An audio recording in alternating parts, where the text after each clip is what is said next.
La santé au naturel avec Olivier, notre naturopathe. Bonjour Olivier. Bonjour Hervé. Nous allons parler cette fois de l'arthrose. Mais l'arthrose, on va spécifier vraiment sur l'arthrose parce que on va voir un petit peu que l'arthrose c'est déformant, mais tu vas nous dire aussi tout au long de la chronique comment et prévenir aussi l'arthrose avec une certaine forme de régime alimentaire, on va dire ça. Hein. Oui, tout à fait. On va forcément parler un petit peu alimentation, comme c'est la base. Déjà, reprenons. L'arthrose, c'est une affection, ça implique les articulations mobiles. C'est caractérisé par un stress cellulaire et une dégradation en particulier du cartilage. C'est dû à des des macro-traumatismes au niveau du cartilage, et donc on va avoir une réponse inflammatoire qui ne va pas être adaptée. Donc l'arthrose, c'est une maladie dégénérative et inflammatoire. Il y a des facteurs de risque qui peuvent être intéressants de connaître pour pouvoir justement être dans la prévention. C'est les surcharges pondérales, les traumatismes de sportifs, le vieillissement. Là, on ne peut pas faire grand-chose pour le vieillissement. La ménopause, l'andropause, des malformations, des maladies métaboliques. Voilà, donc ça, ce sont des choses à surveiller si vous êtes dans ces cas-là par rapport à l'arthrose. Les articulations les plus touchées, ça va souvent être les cervicales, les vertèbres lombaires, les mains, genoux, hanches, pieds. Mais l'arthrose n'est pas toujours synonyme de douleur. On peut avoir de l'arthrose sur certaines articulations et ne rien sentir. L'arthrose, ça arrive à n'importe quel âge ou c'est plus un terrain favorable lorsque l'on vieillit ? C'est justement, si on est en facteur difficile, si on est sportif, on peut avoir des traumatismes jeunes et du coup développer de l'arthrose jeune. Mais ça peut être aussi dû au vieillissement par l'usure en fait, du cartilage. Et justement, on va parler un petit peu du cartilage. Le cartilage, donc, c'est ce qu'il va y avoir à l'intérieur de l'articulation. Et un cartilage, c'est composé de trois choses. De l'eau, beaucoup d'eau, 65 à 70% d'eau. Bon, de toute façon, le corps est déjà composé de beaucoup d'eau aussi. Le collagène, deuxième composante importante des cartilages, il y a 15% de collagène.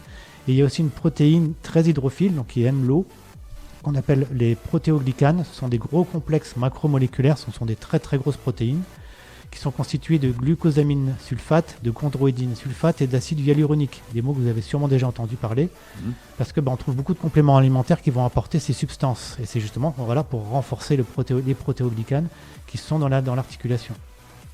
Il faut savoir que les cartilages, ça peut cicatriser, mais ça cicatrise très lentement. C'est pour ça que souvent on dit que ça ne se régénère pas. Mais c'est parce qu'en fait c'est un processus très lent. Et il faut savoir aussi que la composition du collagène va varier en fonction de la profondeur. En surface du cartilage, il va surtout y avoir du collagène. Et dans la zone profonde, des protéoglycanes. Donc ça va être intéressant, de mon point de vue, de travailler sur le collagène, de consommer des substances qui vont aider le corps à fabriquer du collagène pour que la surface du cartilage ne s'abîme pas et qu'elle continue de bien fonctionner.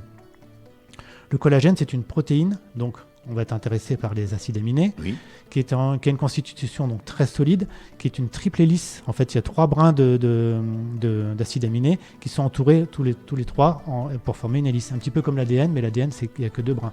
Et ce n'est pas des protéines. Dis-moi, quand tu parles de collagène, c'est le même collagène qui est injecté pour les rides et tout ça ? Et exactement. Ce collagène, il y en a partout. Ça va être un renfort pour tous les tissus, en fait, pour tous les tissus conjonctifs. Donc pour la peau en particulier, quand il y a des rides en vieillissant, c'est parce qu'on manque de collagène et du coup, la peau, elle tient plus très très bien. On manque de fermeté, c'est un manque de collagène. Donc ce collagène, il est bon pour il y en a dans les articulations, mais en fait, il y en a partout dans le corps. C'est lui qui va donc donner la solidité de tout ce qui est de tous les tissus mous. Donc pour préserver ce collagène, ça va être intéressant de ne pas consommer des aliments qui vont le dégrader en fait. Et tout ce qui est aliments trop cuits, caramélisés, fromage, lait, tout ça, ça va diminuer la synthèse du collagène. Il faut savoir que le collagène, on le fabrique moins dès l'âge de 25 ans. À partir de 25 ans, on commence à moins bien le fabriquer. Et il a beaucoup diminué à 60 ans. À 60 ans, on considère qu'on a perdu à peu près un tiers de notre collagène. On n'en fabrique plus. On en fabrique de moins en moins. Ouais. Donc ça va être intéressant de limiter les aliments qui vont diminuer sa synthèse. Donc comme je le disais, les aliments trop cuits, caramélisés, fromage, lait. Et de privilégier les aliments qui vont le préserver, ce collagène, et qui vont permettre donc de le garder plus longtemps. Les aliments qui vont le préserver, ce sont des aliments souvent antioxydants. Donc ça va être des épices. On en parle souvent, le curcuma, la cannelle, le clou de girofle, le romarin. Le romarin très précieux, c'est antioxydant et c'est très bon pour le foie, je le dis tout le temps, ça fait partie de mes épices préférées, le romarin. Les plantes aromatiques. Il y a l'ail aussi, Même en infusion, le romarin, c'est très Oui, bon. Hein. oui, tout à fait. Moi, je le prends souvent en infusion. Le zinc, un métal très précieux pour le corps qu'on va trouver dans le bœuf, dans les champignons qui s'appellent shiitake, dans les langoustes. Donc ça, on n'en mange pas souvent, mais ça pourrait être intéressant d'en manger plus souvent. Dans les huîtres, dans le germe de blé, dans les œufs, dans les noix de cajou, dans les lentilles, dans les céréales. Le zinc, très précieux. On en a besoin aussi pour le système immunitaire, pour la vue. Donc le zinc est un élément vraiment important pour le corps et aussi pour le collagène. On va trouver aussi beaucoup de zinc dans les graines de courge, dans les graines germées comme l'alfalfa ou même dans tous les champignons. Donc ce sont vraiment des aliments précieux à consommer. On est souvent en carence de zinc, donc surveillez ça. Il y a d'autres aliments qui vont être intéressants, ce sont des aliments qui contiennent des molécules soufrées. Parce que vous avez vu, je vous ai dit tout à l'heure sur la composition du cartilage, dans les protéoglycanes, on a de la glucosamine sulfate, c'est du soufre, chondroïtine sulfate c'est encore du soufre. Donc le soufre va être très précieux pour les articulations. Donc consommer des aliments riches en soufre, ça va être intéressant pour les articulations. En particulier, il y a 2 acides aminés qui sont intéressants, c'est la méthionine et la cystéine, et on va trouver ça dans les protéines, et en particulier dans les œufs. Les œufs sont riches en acides aminés soufrés. Si vous êtes végétarien, c'est pas forcément un souci, ou vegan, vous allez le trouver aussi dans les plantes, dans les végétaux, en particulier dans l'ail, dans l'oignon, la ciboulette, dans tous les crucifères, c'est-à-dire le brocoli, chou frisé, chou de Bruxelles, dans les navets aussi, dans les oléagineux. Donc ça, ce sont des aliments qui vont être très intéressants pour apporter du soufre au corps, et le soufre très très précieux.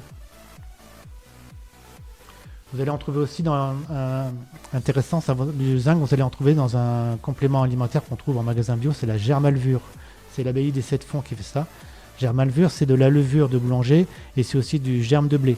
Donc ces deux éléments sont riches en zinc, donc ça va être un moyen de compléter en améliorant, ça se saupoudre dans la soupe ou sur des légumes. Et ça va vous apporter un peu plus de soufre et de zinc. Donc pour préserver vos gluten, il va y avoir 2 choses importantes. Donc on a parlé alimentation. Je vais vous donner une petite recette pour finir cette chronique. Mais avant, quelque chose de très important, c'est l'exercice physique. Parce que quand on fait de l'exercice physique, en fait, il va y avoir des compressions, des décompressions au niveau des articulations. Et ça va favoriser la circulation des éléments nutritifs de tous les fluides. Et du coup, ça va nourrir à l'articulation. Donc le repos, si on est inactif, on abîme nos articulations. Et c'est important de faire de l'exercice pour pouvoir stimuler la synthèse du cartilage et surtout le régénérer. Pour finir, je vais vous donner une recette qui va être précieuse pour avoir du collagène, pour pouvoir consommer du collagène. C'est le bouillon d'os. Le bouillon d'os, moi je fais ça souvent avec la carcasse du poulet, mais on peut aussi aller chez le boucher et récupérer quelques os, des os de veau, des cartilages, des os de poulet, de canard, de dinde. Et il va falloir les faire bouillir dans de l'eau pendant 3 heures, 4 heures, 5 heures, 6 heures, vraiment beaucoup d'heures. Parce que c'est pendant cette cuisson en fait qu'on va faire sortir de ces os le collagène et donc des acides aminés très précieux pour nous. Pour faire un bouillon qui va être sympathique, on peut ajouter des oignons bien sûr, pas besoin de les éplucher, des carottes, un petit peu de céleri, si vous avez un jardin, des orties, ça sera encore mieux parce que comme ça vous allez ajouter de la silice. On peut ajouter aussi un petit peu de chou. Du chou. Après, en fonction de ce que vous avez comme reste de légumes, on peut en mettre un petit peu, ça va donner des arômes. Important dans cette eau, dans l'eau qui va servir à faire cuire ces os, c'est de mettre au moins 2 cuillères à soupe de vinaigre de cidre, tant qu'à faire. L'acidité va contribuer à digérer les protéines qui sont dans les os. Bien sûr, on met un petit peu de sel, on peut mettre aussi de l'ail, pas besoin d'éplucher, un petit morceau de gingembre, un petit morceau de curcuma. Et donc, on laisse tout ça mijoter tranquillement à feu le minimum pendant des heures et des heures. Et quand ça a bien mijoté, vous filtrez et vous récupérez que le bouillon. C'est pour ça qu'il n'y avait pas besoin d'éplucher l'ail et l'oignon, parce que comme on filtre, on élimine tout. Et ce bouillon, vous allez voir, quand il refroidit, il gélifie complètement. Ça veut dire que vous avez bien extrait tout le collagène. Et ça, vous pouvez faire avec ça, vous pouvez faire des soupes chinoises, vous pouvez ou même boire une tasse de bouillon tous les jours. Ça va vous faire votre apport en collagène précieux. Moi, en tant que professionnel, je m'en servirais comme base pour faire des sauces. Exactement. Un lion. Exactement. Après, l'idée, voilà, on va pouvoir l'intégrer dans différents plats, dans différentes recettes. Ça va être un plus et ça va vous faire un apport de protéines qui sont très, très assimilables. Olivier, pour les auditeurs et auditrices qui désirent te consulter, tu peux me dire où sont situés et à quelle adresse tes cabinets ? Oui, tout à fait. J'ai donc 2 cabinets. Le premier à Noyon, il est au 8 rue de l'Évêché, c'est à côté de l'hôtel de Cèdre, sur le côté de la cathédrale. Et le second, c'est à la maison médicale à 5 Place Choiseul à Compiègne, sur le cours Guinemer. Je suppose que justement, il faut prendre rendez-vous par téléphone Oui, pour que tu puisses tout à fait. être présent lors des consultations. Le plus simple, oui, c'est de nous contacter par téléphone. C'est le 06 28 05 72 44. Alors sur Noyon, tu consultes quel jour? Alors le Noyon, j'y suis le lundi, tous les lundis. Et sur Compiègne, c'est du mercredi, jeudi, vendredi, samedi, toute la fin de semaine en fait. Tous les renseignements que tu donnes dans cette chronique, on retrouve tout ça sur ton site internet. Et on peut prendre aussi rendez-vous pour te consulter sur Compiègne ou sur Noyon. Oui, absolument. Il y a un formulaire de contact sur le site naturopathe-noyon.fr, donc on peut me contacter par là. J'ai mis quelques articles aussi avec de l'information qui reprend des fois certaines chroniques. Donc vous pouvez compléter vos informations en allant sur le site, tout à fait. Sans quoi, tu as une adresse mail? Alors l'adresse mail, oui, tout à fait. C'est contact@naturopathe-du6, donc le -o, noyon.fr. On peut te voir sur Facebook? Alors, il y a une page Facebook, tout à fait. Pour me trouver sur Facebook, c'est Olivier Villemin, naturopathe. Mais sinon, vous avez un lien en haut du site internet avec l'accès à la page Facebook et aussi l'accès à la page Instagram. Voilà, donc on pourra aller directement sur ta page Instagram via ton site. Exactement. Tu consultes à domicile? Ça peut arriver, mais ça reste vraiment pour les exceptionnel. cas Voilà, pour les exceptionnels. cas, voilà, exactement. Les personnes qui peuvent vraiment pas se déplacer, ça peut arriver mais exceptionnellement. Alors tu rappelles ton numéro de téléphone? Oui, le 06 28 05 72 44. Olivier, qu'est-ce que je peux te souhaiter? Un bon week-end? Oui, je te remercie. Et n'oubliez pas, prenez bien soin de vous, c'est important. Il faut d'abord prendre soin de vous pour pouvoir prendre soin des autres après. Mais vous êtes la priorité.